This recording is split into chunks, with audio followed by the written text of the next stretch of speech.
नमस्कार। सभी विष्णु भक्तों को मेरा अभिनंदन एवं शुभकामनाएं।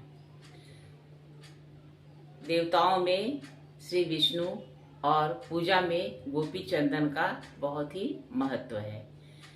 आज मैं इसी संदर्भ में आपको एक कहानी सुना रही हूँ। एक दिन सनत कुमार धर्मराज से मिलने गए थे। वहां उन्होंने बड़ी प्रसन्नता और भक्ति के साथ नाना प्रकार की स्तुतियों के द्वारा उनका सत्कार किया। तत्पश्चात उन्होंने सुखमय आसन पर बैठने के लिए कहा। बैठने पर उन्होंने वहां एक अद्भुत बात देखी। एक पुरुष सोने के विमान पर बैठकर वहां आया। उसे देखकर धर्मराज बड़े वेग से आसन से उठ खड़े हुए और आगंतुक का दाहिना हाथ पकड़कर उन्होंने अर्घ आदि के द्वारा उनका पूर्ण सत्कार किया। तत्पश्चात वे उससे इस प्रकार बोले, धर्म के दृष्टा महापुरुष, तुम्हारा स्वागत है। मैं तुम्हारे दर्शन से बहुत प्रसन्न हूँ। मेरे पास बैठो और मुझे कुछ ज्ञान की बातें सुनाओ। इसके बाद उस धाम में जाना जहाँ ब्रह्मा जी विराजमान हैं। धर्मराज के इतना कहते ही एक दूसरा पुरुष उत्तम विमान पर बैठा हुआ वहां आ पहुंचा। धर्मराज ने विनीत भाव से उसका भी विमान पर ही पूजन किया तथा जिस प्रकार पहले आए हुए मनुष्य से सांत्वना पूर्वक वार्तालाप किया था, उसी प्रकार उस नवागुंतक के साथ भी किया। यह देखकर सनत कुमार को बड़ा विस्मय हुआ। उन्होंने धर्म से पूछा, इन्होंने कौन सा ऐसा कर्म किया है जिसके ऊपर आप अधिक संतुष्ट हुए हैं? इन दोनों के द्वारा ऐसा कौन सा कर्म बन गया है जिसका इतना उत्तम पुण्य है? आप सर्वज्ञ हैं, अतः बताइए किस कर्म के प्रभाव से इन्होंने दिव्य फल की प्राप्ति की है? उनकी बात सुनकर धर्मराज ने कहा, इन दोनों का किया हुआ कर्म बताता हूँ, सुनो। पृथ्वी पर वैदिश नाम का एक विख्यात नगर है। वहाँ धरापाल नाम से प्रसिद्ध एक राजा थे, जिन्होंने भगवान विष्णु का मंदिर बनवाकर उसमें उनकी स्थापना की। उस नगर में जितने लोग रहते थे उन सबको उन्होंने भगवान का दर्शन करने का आदेश दिया। गांव के भीतर बना हुआ श्री विष्णु का वह सुंदर मंदिर लोगों से ठसाठस भर गया। तब राजा ने पहले ब्राह्मण आदि के समुदाय का पूजन किया। फिर उन महाबुद्धिमान नरेश ने इतिहास पुराण के ज्ञाता एक श्रेष्ठ द्विज को, जो विद्या में भी श्रेष्ठ थे, वाचक बनाकर उनकी विशेष रूप से पूजा की। फिर क्रमशः गंध पुष्प आदि उपचारों से पुस्तक का भी पूजन करके राजा ने वाचक ब्राह्मण से विनय पूर्वक कहा, द्विश्रेष्ठ, मैंने जो यह भगवान विष्णु का मंदिर बनवाया है, इसमें धर्म श्रवण करने की इच्छा से चारों वर्णों का समुदाय एकत्रित हुआ है। अतः आप पुस्तक बांचिए।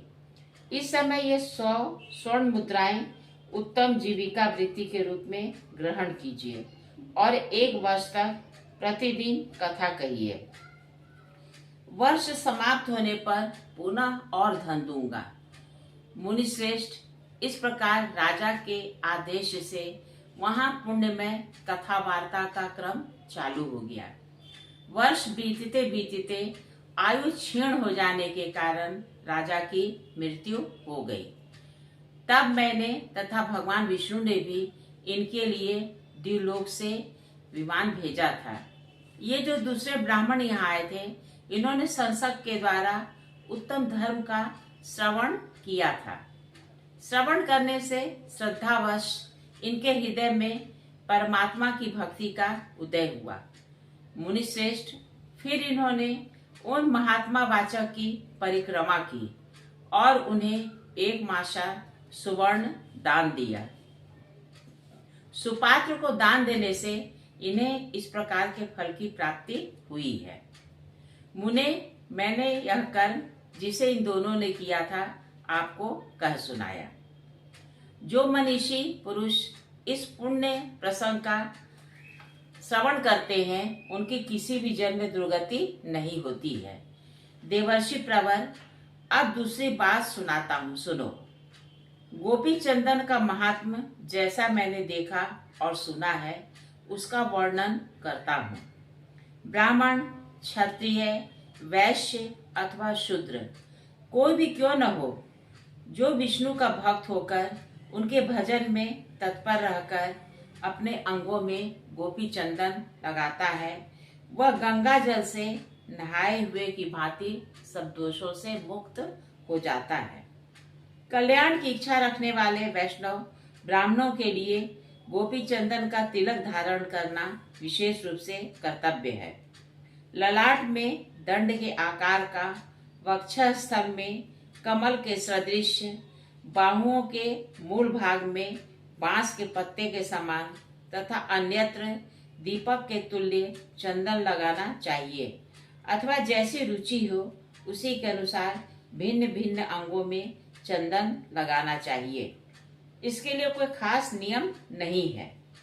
गोपी चंदन का तिलक धारण करने मात्र से ब्राह्मण से लेकर चांडाल तक सभी मनुष्य शुद्ध हो जाते हैं। जो वैष्णव ब्राह्मण भगवान विष्णु के ध्यान में तत्पर हो उसमें तथा विष्णु में भेद नहीं मानना चाहिए। वह इस लोक में श्री विष्णु का ही स्वरूप होता है। तुलसी के पत्र अथवा काष्ठ की बनी हुई माला धारण करने से ब्राह्मण निश्चय ही मुक्ति का भागी होता है। मृत्यु के समय भी जिसके ललाट पर गोपी चंदन का तिलक रहता है वह विमान पर आरूढ़ हो विष्णु के परम पद को प्राप्त होता है। कलयुग में जो नरश्रेष्ठ गोपी चंदन का तिलक धारण करते हैं उनकी कभी दुर्गति नहीं होती है। हे ब्राह्मण, इस पृथ्वी पर जो शराबी, स्त्री और बालकों की हत्या करने वाले तथा अगम्या स्त्री के साथ समागम करते देखे जाते हैं वे भगवत भक्तों के दर्शन मात्र से मुक्त हो जाते हैं। मैं भी भगवान विष्णु के भक्ति के प्रसाद से वैष्णव हुआ हूँ। कहिए मेरे श्रद्धालु श्रोताओं, आपको मेरे द्वारा गोपी चंदन की महिमा का वर्णन सुनकर कैसा लगा? अगर अच्छा लगा हो तो कृपया इसे लाइक और सब्सक्राइब कीजिएगा। नमस्कार।